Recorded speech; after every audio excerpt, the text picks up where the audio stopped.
आज मैं तुम्हें एक चैलेंज दे रहा हूँ। इस वीडियो को देखने के बाद तुम्हारे दिल में तुम्हारी माँ और तुम्हारी पढ़ाई के लिए रिस्पेक्ट नहीं जागी ना, तो तुम इस मिस्टर स्टार चैनल को अलविदा बोल के हमेशा के लिए जा सकती हो। क्योंकि इस चैनल के सब्सक्राइबर काउंट मेरे लिए इतने वैल्यूबल नहीं है जितना तुम्हारे लिए तुम्हारी माँ और तुम्हारी पढ़ाई है। मैं पढ़ रहा हूँ ना माँ, मुझे अभी डिस्टर्ब मत कर, तू आके देख ले। ये जवाब था एक होनहार बेटे का जब उसकी माँ ने उसको अपना चश्मा ढूंढने के लिए बोला। और बेटा इतने छोटे से काम से बचने के चक्कर में माँ के सामने मैं पढ़ाई का दिखावा कर रहा था। कितनी शर्म की बात है यार। तुम्हारी माँ सर्दी गर्मी बरसात हर मौसम में बड़ी ईमानदारी से तुम्हारी सेवा करते आ रही है। पता नहीं तुम उसके सपनों वाला अधिकारी कभी बन पाओगे या शायद नहीं बन पाओगे, लेकिन तुम्हारी सेवा के प्रति तुम्हारी माँ के कामकाज को देख के लगता है कि जैसे तुम आज की तारीख में तुम्हारे घर के एक बहुत बड़े अधिकारी हो। तुम्हें पलट के जवाब देने में सिर्फ 3 सेकंड लगते हैं कि माँ मैं पढ़ रहा हूँ। बेटे इस लाइन को ना थोड़ा सुधार कर लो। हिम्मत है तो जैसा तुम पीठ पीछे कर रहे हो वैसा बताओ। बोलो कि माँ तुझे एक चीज़ बताऊँ, मैं तेरे सपनों वाला अधिकारी कभी नहीं बन पाऊँगा, क्योंकि मैं पढ़ाई नहीं बल्कि पढ़ाई का ढोंग कर रहा हूँ। और तब पता है तुम्हारी माँ का अगले दिन से रिएक्शन क्या होगा? अरे सोचा कभी? कुछ रिएक्शन नहीं होगा। वो अगले दिन फिर 4 बजे उठेगी और उठते ही सबसे पहले तुम्हारे रूम में तुम्हारा कूलर बंद करने आएगी कि कहीं मेरे लाडले अधिकारी को जुकाम ना हो जाए।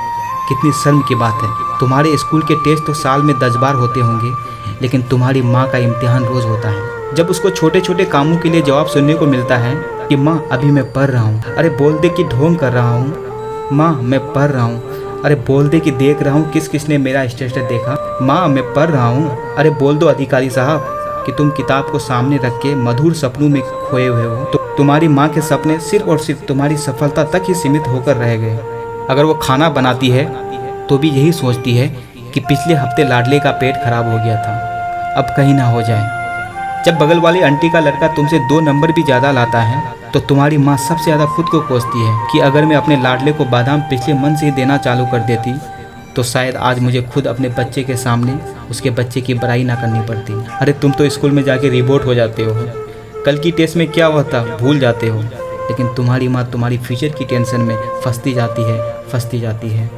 तुम्हें क्या लगता है तुम बहुत ज़्यादा स्मार्ट हो? तुम्हें क्या लगता है पढ़ाई इतनी मुश्किल है जितना एक माँ के लिए बेटे को मुश्किल में देखना होता है? लेकिन तुम ये बात सिर्फ तब समझोगे जब 20 साल बाद तुम्हारा बच्चा भी तुम्हारे साथ ऐसा बिहेव करेगा। लेकिन तब तुम चाह के भी आज की तारीख में वापस नहीं आ पाओगे। और उस वक्त एक तरफ तुम्हारी बुरी माँ होगी तो चारपाई पर दवा लेके लेटी होगी, और एक तरफ तुम्हारा बच्चा होगा जो बिल्कुल तुम पे गया होगा। अगर मेरी बातें जितना तुम्हें बुरी लग रही है ना, तो आइंदा ये मत बोलना कि माँ मैं पढ़ रहा हूँ। तू देख ले अपना काम, क्योंकि तू अपने आप से पूछ कि तू पढ़ता कितना है और सोशल मीडिया कितना चलाता है। क्या ये पढ़ाई ये किताबें तुम्हारी माँ के विश्वास से भी ज़्यादा बड़ी है? तुम्हें पता नहीं जब तुम पैदा हुए थे तो घर में बहुत खुशी मनाई गई थी। पता नहीं तुम्हारी कैसे कैसे नज़र उतारी गई थी, तुम्हें हर सुविधा दी गई। लेकिन जैसे जैसे तुम बड़े हुए इन चीज़ों को तुमने ग्रांटेड लेना शुरू कर दिया कि ये तो हमेशा से ऐसी थी। तुम क्यों नहीं समझने की कोशिश करते कि तुम अपनी माँ के सपनों वाला सक्सेसफुल इंसान सच में बन सकते हो? तुम क्यों नहीं समझते कि तुम अपनी माँ को घर के इतने सारे काम से जल्दी रिटायर करके उनकी बची हुई ज़िंदगी को आराम से कटवा सकते हो? याद रखना मेरे दोस्त, वो अपने लाडले से प्यार करती है, वो नौकर नहीं है तुम्हारी। अगर वो जिम्मेदारी ले रही है तो तुम भी कुछ बड़ा करने की जिम्मेदारी लो। अरे कम से कम इतना तो कर सकते हो कि झूठ बोलकर धोखा मत दो।